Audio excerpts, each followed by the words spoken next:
Hey everybody, we are going to be going live here in a few, well, we are live. We are going to officially kick off this show in about 3 minutes. We're back after a week, taking a week off, so I guess it's been 2 weeks since I've seen you. Getting everything going here.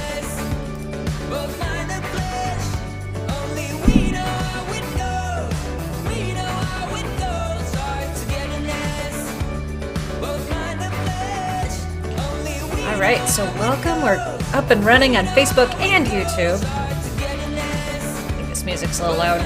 There we go. Huh. We're going to officially start in a few minutes, but hello if you're watching. If you're joining me, please say hi. Let me know you're there. I'm catching your comments on Facebook and YouTube, and I'll be popping them up on screen soon. Getting back into the rhythm of all this now.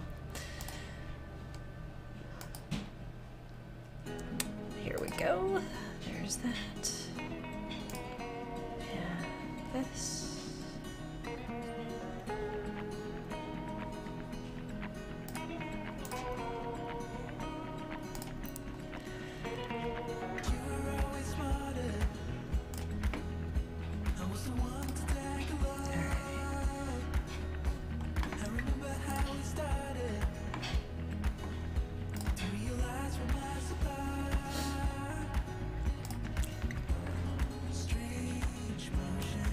Alright, I am officially ready for you guys. Are you ready for me? That's the question. It is Monday, right? Pretty sure it is.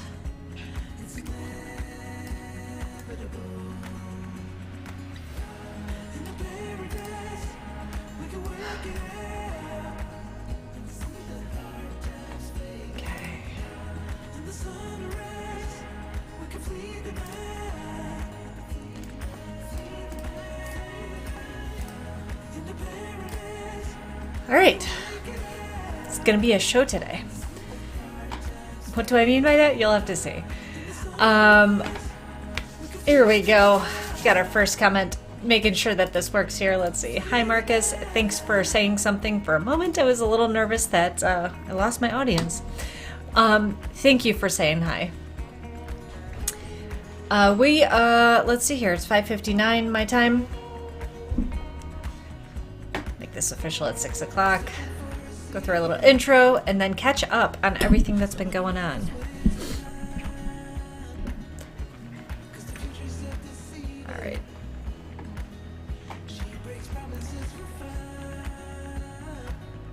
Oh.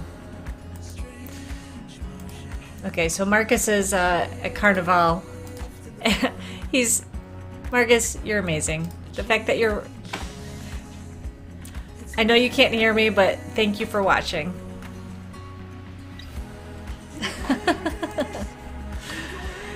All right, here we go. Let's start the show.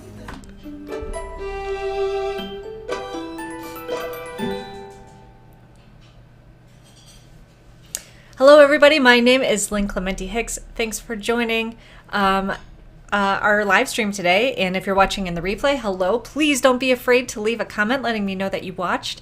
I'll remind you at the end of the show too, because I think that helped last time. So I say this all the time. You know, I've been live streaming now for over a year, and it blows my mind how many people watch and never comment, and I never know that they're out there. So I'm just going to continue to encourage people. If you're watching in the replay, if you can make sure that you give me a like or leave a comment at the end just saying, hey, great show, or hey, Lynn, you've done better, because that's okay too. I can take the feedback. It helps me grow. It's crazy that people are still coming up to me and saying, hey, you know, like how's your channel going? Like I've been watching your videos and stuff. I don't know. It always makes me kind of go, huh. Well, how much do you know? Because I didn't know you were watching. So anyway, if you don't know me, if it is your first time catching me, my name's Lynn Clementi Hicks. I had last year live streamed about our infertility journey, and we are I'd say knee deep in our getting approved to be a foster family this year. So we're gonna catch up If you tuned in last week and you were like, "Where's Lynn? It's 6 o'clock. It's Monday. Where is she?" I should have posted something reminding anybody that didn't catch the week before that I was taking the week off because I was at a conference in Mexico. I know, lucky me. Got some sunshine while I was doing some work. We tacked on a few extra days at the beginning of the trip so that Bert could come down with me. We got some sunshine. Guys, we went whale watching. We saw whales, lots of whales. It was so cool. We saw humpback whales, and we were in Cabo, and this is the month where, it's February, and they are down there mating and having their babies, right? How fitting for the channel. How cute is that? Well, we got to see them, like, so close to our boat, and they were showing us their tails, and you could, even from the beach, see these whales jumping completely out of the water and making splashdowns, playing with their flippers. It was something you would never see in Chicago. We don't have whales. So if you are somewhere in the world where you get to enjoy whales just all the time, appreciate it. I don't know. Maybe you're thinking the same thing about squirrels. Like, man, Lynn, I'm really tired of seeing whales. I wish I'd see a squirrel. Because that's what I've got on you. I've got a bunch of squirrels. We also have apparently a little friendly cat, probably thanks to Marcus's donations. Marcus likes to contribute to the, what is my thing? Buy Me a Coffee, in which we use those funds to purchase cat food to feed the neighborhood cats on our porch, what we like to call porch cats. Well, there's this little friendly small black cat that keeps on visiting, and he's gotten very friendly, or she, I'm not sure what it is. Bert sent me a video of this cat looking into our house through our back door, and then like playing with our little like mat on the outside of the door, like rolling around in it, kind of like picking at it with its claws. And our cat on the inside, Alex, is going absolutely nuts looking at this cat, like, get out of my porch, you don't belong here.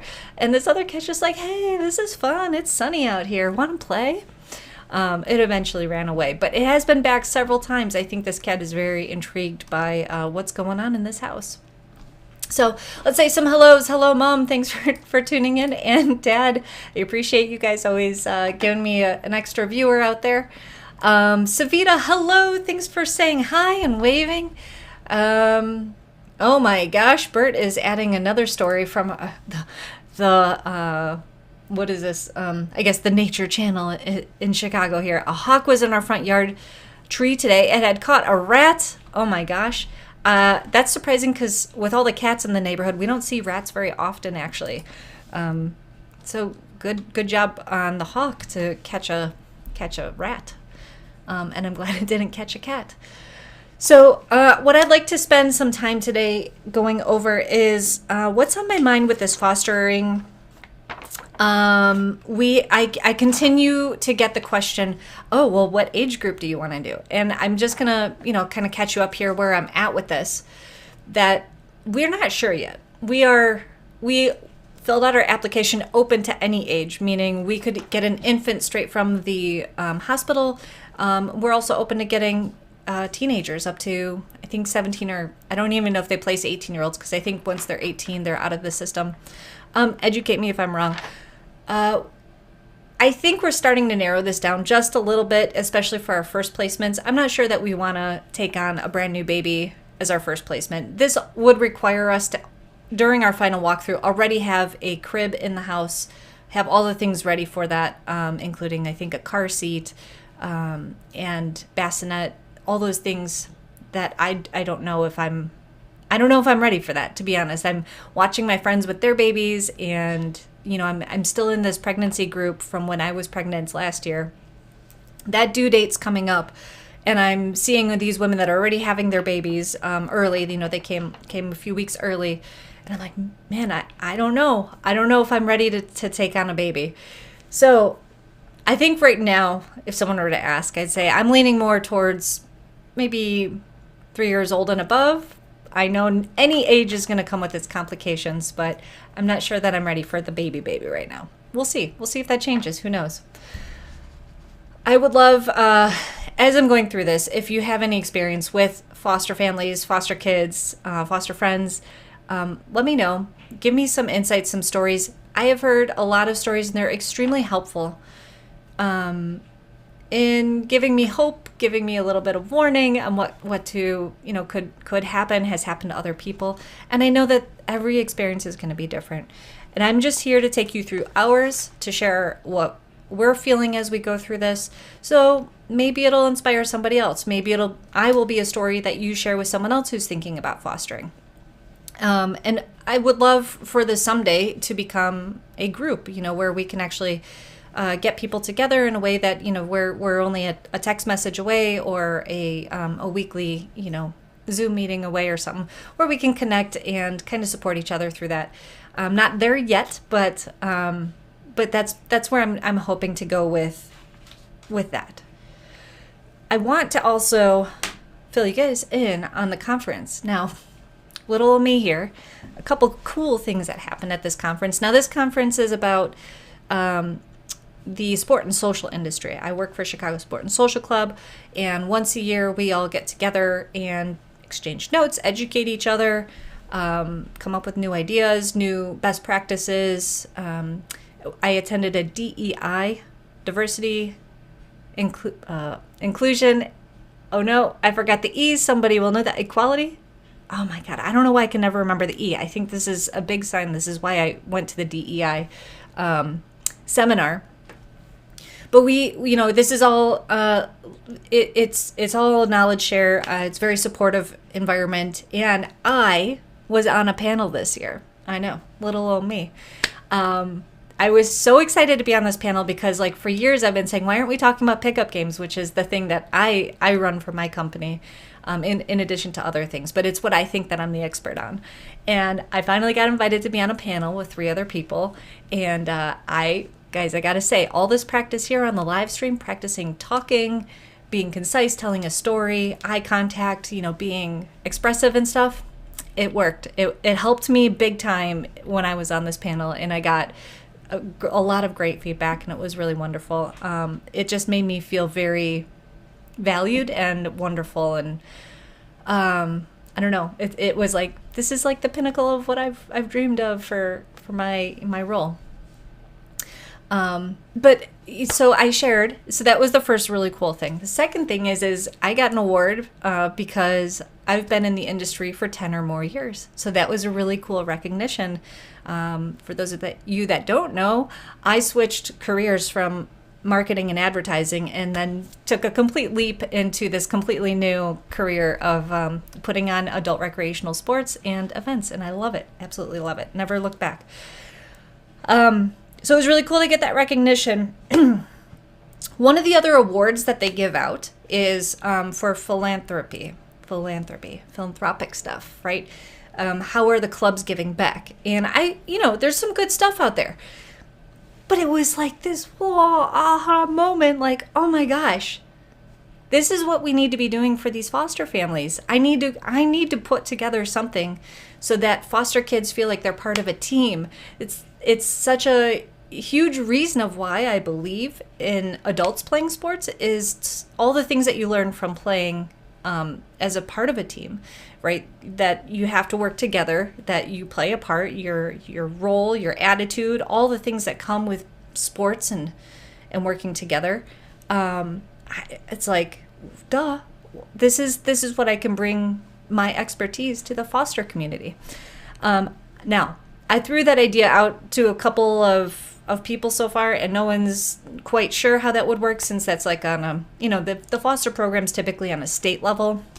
And then there's foster homes and stuff, or foster communities, where there's multiple kids all in the same building, residential centers. And sure, they have their own programs and everything, but how can I bring together the families so that me, when I'm fostering and I've got a placement or two, I can go out with them and participate with them, with other foster families that have kids, right? Let me know if you like this idea. Let me know. Am I crazy? Or are you like, nope, red flag, this is not going to work, Lynn? Let me know why. But I'm thinking maybe it would be a field day. So it would just be like a one-day thing that we put together, And it's got a bunch of fun activities where maybe they're on a certain team for the entire day, or maybe they just work with their family members. But I'm thinking that this is something to kind of help them feel like they belong to something, like they are getting those lessons that you get from playing sports or activities together. So let me know what you think of that. Savita's saying you love this idea. Yay, thank you for saying that. And the cool thing is too that I've got the, like not only the knowledge that I already have, but I think that this is something I might be able to, if I can get more of an idea of what I want to do, kind of like, actually put together. I will take it to my boss and see if this is something that we can actually backbeat with, a big brand like Chicago Sport and Social Club. Maybe use the resources, maybe get some sponsorship behind it. And then heck, we'll tell the story next year at the conference and get that frickin' philanthropic award. It's not about the awards, but it would be really cool to get recognition. And then maybe the other clubs would be like, hey, that's an awesome program. We should do that in our club. So I don't know. I think that this is an idea with legs, as they say. Kids and foster parents, yes. Here we go. I wasn't sure if you finished that idea, but I see now. Here it is. Kids and foster parents together. Sounds good. Thanks, Dad. And hello, Laura. Thanks for tuning in. Thanks. You're congratulating me on the award. I had to think of what you were congratulating me on. Thank you very much. And Kelly, thank you so DEI is also called IDB, Inclusion, Diversity, and Belonging.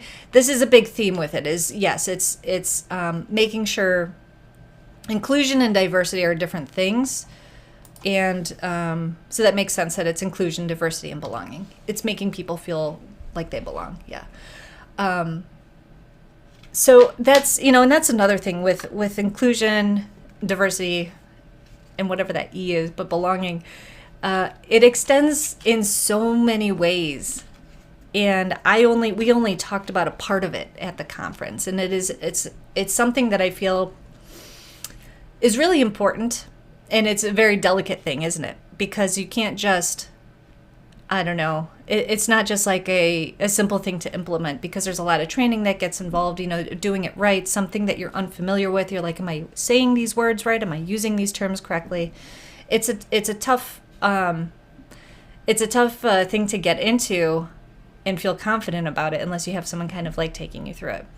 And I think getting into the fostering stuff and everything that we went through last year, it opens my eyes to like sensitivity about how we talk about things, the questions we ask people, the responses we have to people. And I'm trying to come at it with that kind of a lens, but I'm going to be totally honest with you here. I feel that this is, it's a delicate thing because of like this cancel culture, kind of thing that goes in with it too. If people are like, oh, don't use those terms, don't use those phrases. What happens if you use those phrases is, sometimes people get canceled for saying those things. And so it makes me a little bit nervous and scared. And I know that me asking the questions like, oh, why can't we say those terms? That's the right step. What is a better way to talk about these subjects? Those are the right questions to ask. But it does make me nervous that sometimes I won't know that there's a question to ask, right? And a lot of that, came with last year when I shared our story through infertility, and I said, hey, these are the things that are triggers for people. I don't know who's telling these stories about all the other things that, for inclusion and diversity and everything. So I don't know. I guess my point is, just keep asking questions. When you meet someone that is different or, may seem like they're sensitive about something, then ask, but, I don't know. But also maybe they don't want to be asked. I don't know. I don't know what the right advice here is. Help me out if you know. Kim, let's go back to this foster field day idea that I have, right? Maybe a monthly foster family activity, trivia, bingo, sports, etc. Absolutely, this is my wheelhouse. I definitely think maybe some virtual events could be fun, especially with trivia and bingo because we've done so much of it. That's something I would definitely donate my time to help these kids connect. But I've noticed it's a little different on virtual events if the whole point of these kids is to meet other kids like them, or, interact as a team with their parents, their foster parents, maybe even their biological parents too. Who knows how those kinds of relationships could work. Maybe it could be a day of visitation and they come out with their parents to do something like this. But I think the in-person stuff is very impactful because they can actually see each other and meet and talk and have side conversations instead of it just being in a big group setting. But there's a possibility there for some virtual things too. But I think, yeah, and the other part is like, I want to have a big reach with this foster stuff, but I'm in Chicago, and so I'm hoping, if I can get something going here and kind of give someone the blueprints that they can go and do it in their communities as well. That's my hope. That's my hope, guys. I've got dreams. Got big dreams. What else did I write here? So while I was at the conference, a few people, more than one, more than two, more than three, maybe even more than four, so maybe 5 people came up to me and pulled me to the side and they said, "Lynn, how's it going?" And I go, "Oh, well, great. How's it going?"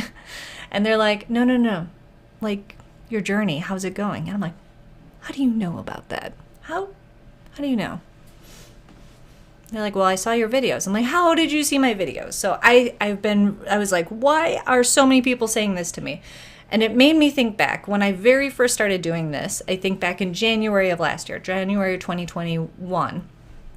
I believe I came out with a video on my personal Facebook page that kind of set the scene for what I was planning on doing.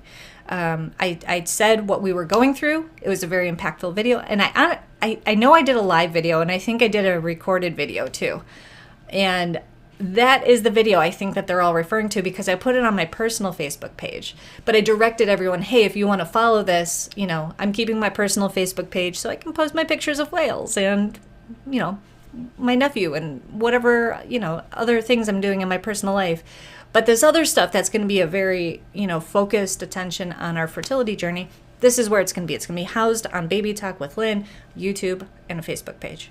So if people didn't follow over there, then they aren't necessarily keeping up with the journey. So this is what I'm like putting it all together. Okay, they're talking about that video that got a ton of views, hit my entire group of Facebook friends and whatever. Might even be public, like where you don't have to be a friend to see it. Duh, you guys, I need to make a new video, let people know what's going on with this fostering thing, right? So I plan to do this. I'm going to either go live or put together an edited video, probably go live because that's more my jam now, on my personal page, let people know what the update is, let them know to come and follow. Now, Baby Talk with Lynn is going to be now about fostering, and it's a great place for people to watch and see what it's like. Maybe get inspired to do it themselves. And also there's opportunities for people to really show support with stuff like this by making, donating their used, kids' clothes that they grew out of or toys that they don't use anymore. Things like that. So I'm like, wow, there's so much potential here because people love finding ways to help. So that's going to be coming up on my personal page, and, we'll get that set and maybe have a few more people joining in the live streams each week to see what the updates are. Because this Sunday, March 6th, is our first day of our fostering classes. So me and Bert and I are going to start our virtual classes. And guys, I am definitely going to keep you updated on what we're going through, what we're learning. It's going to be about how we're feeling about it. How is it changing what we're thinking about everything? So it's going to be just like we were going through the fertility journey on a weekly basis with all these updates. It's going to be that. Like, we're really picking up the pace here with the fostering stuff. So you're going to get those updates every week with me on Mondays. So I need to get this video out on my page like this week in order to get people to start following on a weekly basis for that. So there's all these people that saw my video, got inspired. Okay. So I'm sitting on the plane on my way home from Mexico. Now, Bert flew back a different day, so I'm traveling solo. I'm sitting next to this lady who clearly wants to talk to me, and I am just like socially hungover from the conference. I don't want to talk. I am like headphones in, eyes shut, light off.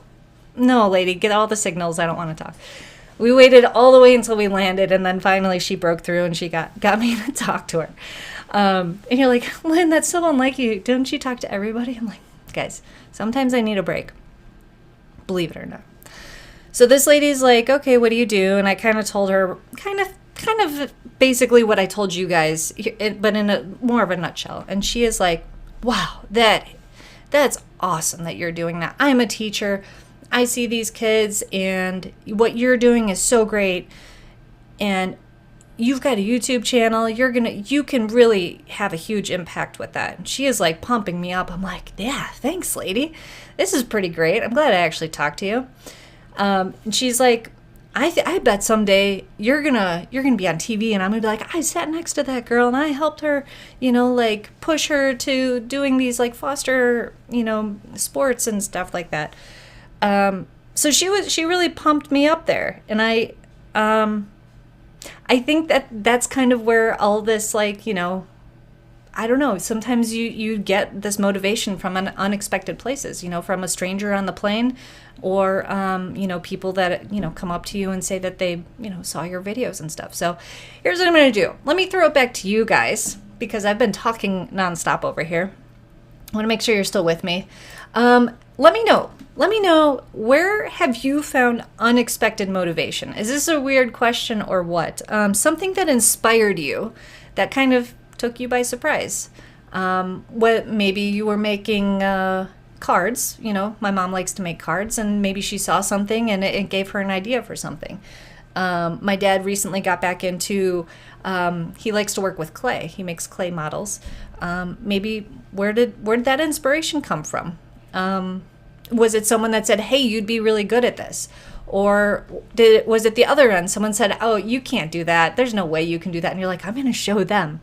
Think of something recent that you took on, a project, an idea that you had. Let me know what sparked that. I would love to hear where inspiration comes from. And while you're typing that in, I'll tell you why I'm looking for this information is I've been feeling a little bit down lately. Like going through one of these, these lulls where I'm like kind of questioning things, how, my success, I'm questioning how I'm valued. And I know it sounds pretty, like blue and everything, but I've always been very open with you guys that this goes in waves. We go in waves. And I felt really bad on like Thursday night and Friday. I just was like exhausted and just wanted, it's like I needed a vacation from vacation type of thing. And I just was done. I just didn't want to do anything anymore with anybody. And then getting, hearing all this and having that lady tell me that on the plane, it kind of like lifted me back up. So let's see what you guys are throwing out here. Hello, Paul Burke. Let's see. I thought there was going to be a shocking surprise at the end of that story. I was nervous during that story. And then she punched me. I'm sorry. I know there wasn't anything super exciting at the end of that other than I am inspired and I want to know what inspires you. So sorry there, buddy, for the letdown. Kelly, this is a good one. You made me learn Spanish again. You make that sounds like I was like, Kelly, you better learn Spanish. We're going to Spain together to play in a soccer tournament, and our group that's going to Spain is all practicing Spanish on Duolingo, and it's they gamify it. They make it seem like, oh, your friend has points. Do you have points? Do you have more points than they do? And that's man, I love learning Spanish, and I'm like, maybe I can do one of my live streams in Spanish one day. And probably won't, because then you guys won't understand what I'm saying unless you speak Spanish too. But yeah, anybody else have anything that inspired them? Exactly, Paul. I wasn't punched, and thank goodness for that. Though the customs line was almost like a punch in the face. We walked forever from the plane, like when we deboarded, all the way to customs, and it was the longest walk. And then when you get there, it was the longest wait, and I was just like, this is the worst way to come home. And I can't imagine if I wasn't from Chicago and that's where I came, like that was my first impression, I'd be like, this city sucks. Sorry for the strong language. That's probably how I would have felt. But yeah, I emotionally pummeled. All right. And if you guys don't have any other ideas right now about where you're finding your inspiration or something that has inspired you recently, it's just a little bit of, think about it later on. And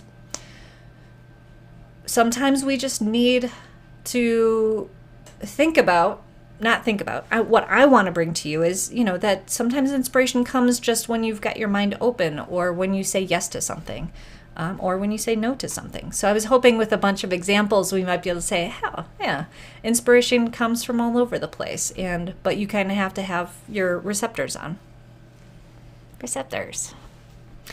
All right, wonderful. What's the deal with customs? A little bit of a Seinfeld moment there. Absolutely. Savita is saying, oh, sorry, I skipped that moved in the middle there. Did I have any mezcal on the trip? Elliot, yes. I prefer mezcal over tequila, and I practiced my Spanish while I was there when I was ordering, and I learned. I'm like, first of all, I said, I want something. I tried to say it in Spanish, but this is what I was trying to say. I was trying to say I would like something without sugar, but I was saying con instead of sin, which is with sugar instead of without sugar.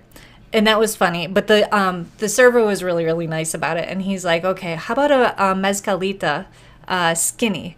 And he called it flaca. I don't know if flaca means skinny in Spanish, but when I tried to order that later, mezcalita flaca, no one understood. So I just said mezcalita skinny, which is with less sugar. It's like a margarita, but made with mezcal instead of tequila. And that was my go-to. So yes, I like it. I like the smoky flavor. And I know that mezcal is either one that you love or you hate. And this girl loves it right there. Paul. Sorry. Yep. Now you know. Now you know. So, all right, so here's Savita. During lockdown, I rediscovered adult coloring. Yeah, when we had more downtime, and then Savita is, how do you feel when you color? Like, do you play music? Do you put the phone away? Like, tell me more about why you enjoy that, and why that was something that you discovered, if you don't mind. Paul, I love how engaged you are with this live stream today.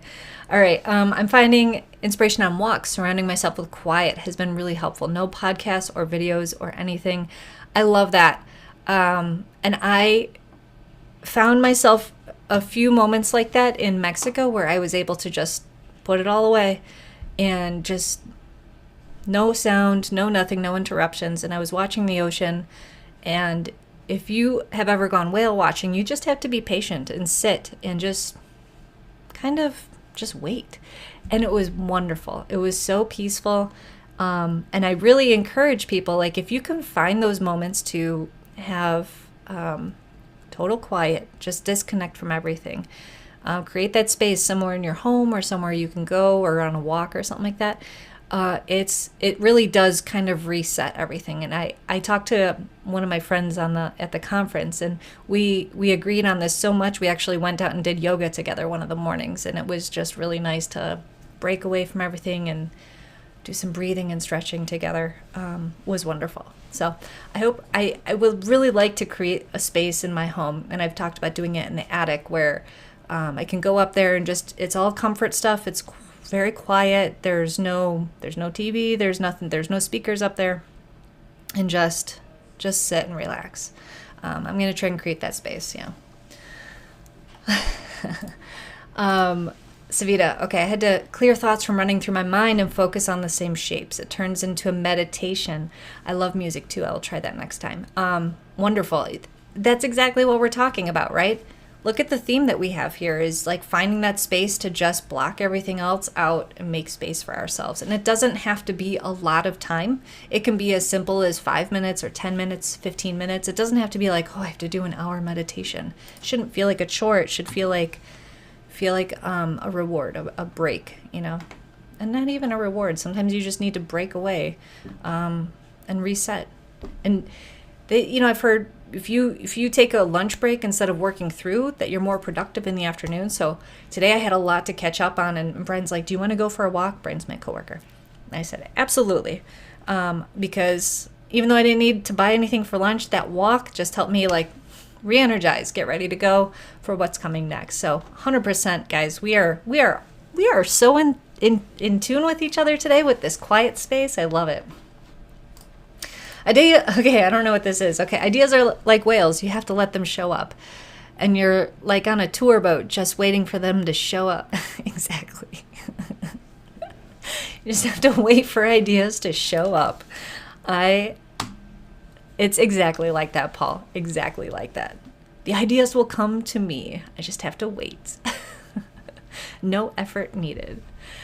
Absolutely. Well, thank you guys for sharing what you've been doing and where inspiration's coming from. And I hope that, if you need inspiration, that this has helped you a little bit to maybe make that space for it to come. Elliot asked if I did I vet? I'm not sure what I vetted, but this could be a very good segue because I think I told you guys we tore our first floor bathroom completely out. Yeah, because of one cracked tile, and now we had to tear out the whole entire floor. It's a big project, and we are vetting. There's where the vetting comes in. Contractors right now. We're bringing them in. We're going to see, how are you going to fix this? Because we can't figure it out. And how much is it going to cost? You got to do that homework, right? Bring people in. Try and find the right one. It's like dating, finding a contractor. All right, how long have I been yammering on for? All right, about a half an hour. This sounds about good. So I would like to, I'm going to wrap this up. This has been really good. I'm really glad I showed up today. I've been really down on myself and questioning, like I said before, my value, my worth, and what I'm good at. And I know that we all do this from time to time, and I've been very open about it with you guys. So not looking for you to pump me up. Honestly, like I'm telling you this because it is what I'm going through, and showing up still and doing what I enjoy doing here with you is making me feel better. It's giving me energy, and I'm glad that I'm back. And I missed you last week, and appreciate this odd virtual relationship that we have. And it's always fun when my mom, the next day, she goes, "Oh, it was so great seeing you last night." I'm like, "Seeing me? I didn't see you." "Oh, you saw me. I didn't see you. I got this." But thank you for seeing me tonight, and I'm glad that I read you tonight. If you didn't say hi and you're watching, if you don't mind, just give me a little chat, say hi, a little wave. And if you are watching in the replay, this is your reminder. After I wrap up, make sure you leave a comment. And feel free to comment on something we talked about in this episode, or just say, "Hey, Lynn, I saw your show. Keep it up," or something like that.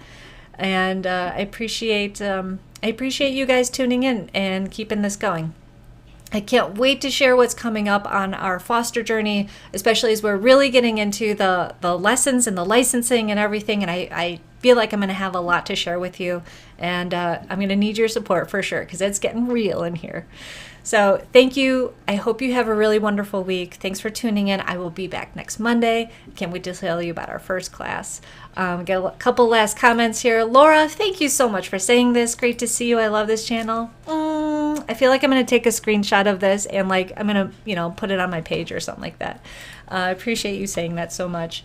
Aw, Dad, thank you. Good show. Very animated. I've learned, this is what people are tuning into. So thank you. Thanks for saying that.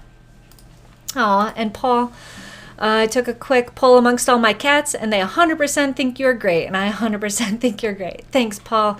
Your cats' votes on how awesome I am really mean a lot to me. So I'm really glad you took the initiative to put that poll out there with the fur balls. I will question my cats and find out what they feel about you and everybody else here too. I think they'll agree 100%. You guys rock. All right.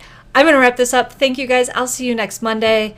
Don't forget to like. I've officially surpassed 600 subscribers. We've got less than 400 to go to make this channel hit 1,000, which is crazy. So, all right. Have a wonderful week. I'll see you later. Bye.